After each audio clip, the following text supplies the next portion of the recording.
You know, when you read a headline that says transactions over £5 million have dropped by like 18%, your first instinct is usually just panic. Right. Yeah, the classic doom and gloom scenario. Exactly. I mean, you picture moving trucks fleeing the city and for sale signs just gathering dust everywhere. And that was the actual Bloomberg headline for London's luxury real estate market in the first 3 quarters of 2025. It definitely caught everyone's attention. Oh, for sure. But today, we are taking a deep dive into a stack of proprietary James Edition data and contrasting it with those panic-inducing headlines. Our mission is to figure out what is actually happening beneath the surface of London's prime property market. And it's a lot more nuanced than people think. Yeah, looking at the numbers, I keep thinking of prime London real estate like an exclusive members-only club. It isn't shutting its doors at all. It's just, completely turning over its VIP list. That is such a great way to frame it. That turnover is showing up in the data not as a market crash, but really as a methodical recalibration. Okay, a recalibration. Yeah. While top-tier sales definitely slowed down, the broader luxury inventories has actually quietly quadrupled since early 2024. Wait, quadrupled? That is massive. It is huge. The market is basically absorbing these structural changes and setting the stage for a totally new equilibrium. Okay, let's unpack this. If the old VIPs are leaving the club, someone else obviously has to be taking your tables, right? Right. Nature abhors a vacuum. Exactly. And the data shows UK domestic inquiries jumped to over 39% in 2025.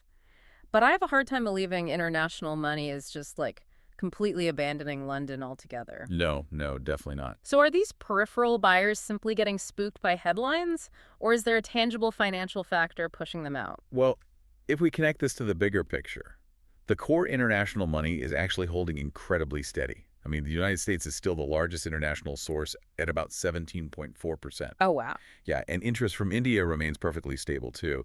The pullback is really entirely from peripheral countries outside that top 5. Okay, so what is driving them away? The main catalyst for this shift is changing tax mechanics. Specifically, the April 2025 end of the non-dom tax status, alongside the proposed 2028 mansion tax. Right, and for those who haven't followed UK tax law super closely, the non-dom status essentially allowed wealthy expats to legally avoid paying UK taxes on their overseas income, right? Exactly.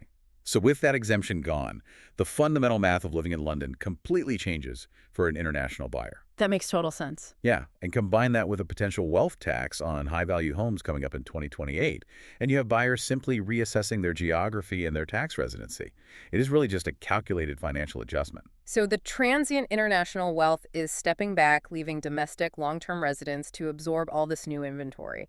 Here's where it gets really interesting, though. Oh, the inventory data is wild. It really is. Because the James Edition data reveals a massive mismatch between what developers built and what these new domestic buyers actually want. Yeah, it's a huge disconnect. It is basically like walking into a car dealership full of two-seater sports cars when everyone suddenly needs, a family SUV. That is exactly what is happening. What's fascinating here is the actual demand. Right now, nearly 58% of London's luxury listings are smaller, 2 to 3 bedroom homes. And those are sitting at median prices of, 1.6 to 2.5 million euros? Right around there, yeah.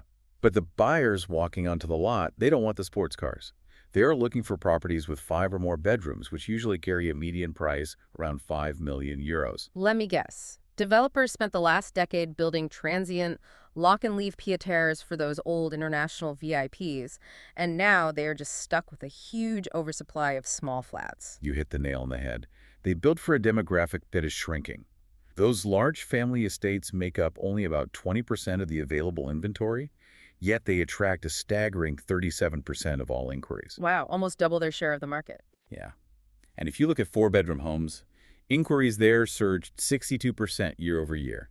Families are entirely driving the current market right now. They want long-term homes, not crash pads. So what does this all mean? If you are a listener looking at this market right now, where is the actual opportunity? Well, the combination of high inventory, which, remember, quadrupled recently, and newly flexible vendors, has created a really rare buyer's market in premium London addresses. Right, so buyers finally have some leverage. Exactly. Provided you have a long-term horizon and, your tax status is completely sorted out, the properties are sitting right there. You just have to navigate the new rules. So the VIP list has changed, but the club is very much open. It really makes you wonder about the physical future of these properties, though. Oh, absolutely. The architecture might literally have to change. Right. As that 2028 mansion tax approaches, will we see an architectural trend of luxury buyers intentionally splitting up those massive high-demand family estates into smaller units just to stay under the new taxation thresholds? I mean, it is entirely possible we start seeing that kind of creative engineering very soon. Just picture a billionaire slapping up some drywall to save a few £1,000s in taxes. It is definitely something for you to think about the next time you walk past a 5-story London townhouse.